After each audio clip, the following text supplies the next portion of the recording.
Hello बच्चों, let's read the question. Four identical rods each of mass small m and length small l makes a square frame in xy plane as shown.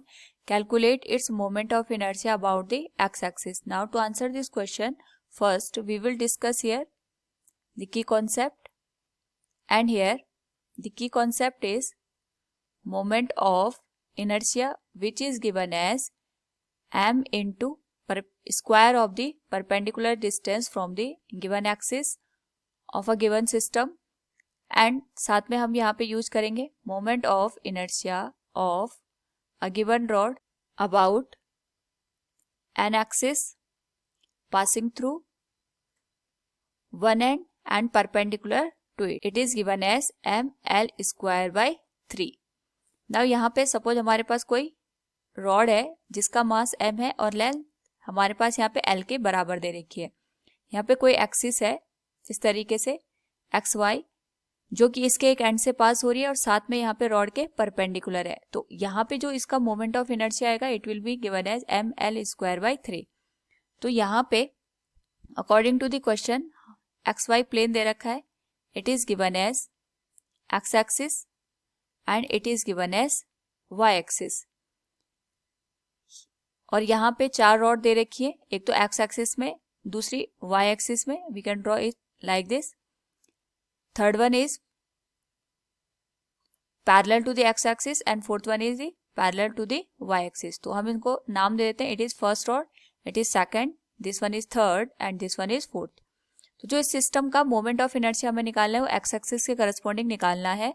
जो total moment of inertia आएगा it will be I1 plus I2 plus I3 plus I4 हो जाएगा. I1 का मतलब हो गया पहली rod का मोमेंट ऑफ इनर्शिया. तो ये फर्स्ट रॉड है, इसका मास m है और यहाँ पे हमें x एक्सिस के करस्पॉन्डिंग मोमेंट ऑफ इनर्शिया निकालना है. तो सिंपल हम यहाँ पे मोमेंट ऑफ इनर्शिया का फॉर्मूला यूज करेंगे, that is the mass of the given system multiplied with square of the perpendicular distance. तो फर्स्ट रॉड से x एक्सिस की जो डिस्टेंस है वो l के बराबर हो जाएगी. तो यहाँ पे हम लिख सकते हैं I1 की जो वैल्यू होगी I1 equals m into square of the given length. Now we have to find out the moment of inertia corresponding to the second and fourth rod. तो अगर हम यहाँ पे सेकेंड और फोर्थ रॉड को कंसिडर करें, it is second rod and it is fourth rod. जो axis है वो इनके एक एंड से पास हो रही है लाइक दिस और साथ में ये परपेंडिकुलर भी है. तो सिंपल जब हमारे पास कोई एक्सिस गिवन रॉड के परपेंडिकुलर भी होती है और उसके एंड से पास होती है, उस केस में जो मोमेंट ऑफ इनर्शिया होता है I2 will be equal to I4. It is given as ml square by 3, जैसे हमने यहाँ पे की कॉन्सेप्ट में डिस्कस किया था.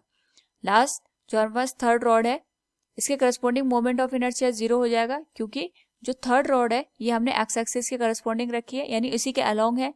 और जब हमारे पास एक्सिस ऑफ रोटेशन और गिवन सिस्टम सेम लाइन में यहाँ पे सिचुएटेड होते हैं, उस केस में जो मोमेंट ऑफ इनर्शिया होता है वो 0 होता है. सो यहाँ पे अगर हम सारे मोमेंट ऑफ इनर्शिया को ऐड कर दें, जो टोटल मोमेंट ऑफ इनर्शिया बनेगा it will be I1 plus I2 plus I3 plus I4. I1 की जो वैल्यू है ये हमारे पास m इंटू एल स्क्वायर के बराबर है. I2 और I4 के corresponding moment of inertia same है, so direct we will write 2 into ml square by 3. और I3 के करस्पॉन्डिंग मोमेंट ऑफ इनर्शिया 0 है. तो अगर हम इनको ऐड कर दें यहाँ पे it will B 3 ml square plus 2 ml square, it will become 5 ml square by 3. So the total moment of inertia corresponding to the x-axis will be 5 by 3 ml square. From the given question we can say the moment of inertia about the x-axis will be 5 into ml square by 3. Hope all you understood it. Thank you and best of luck.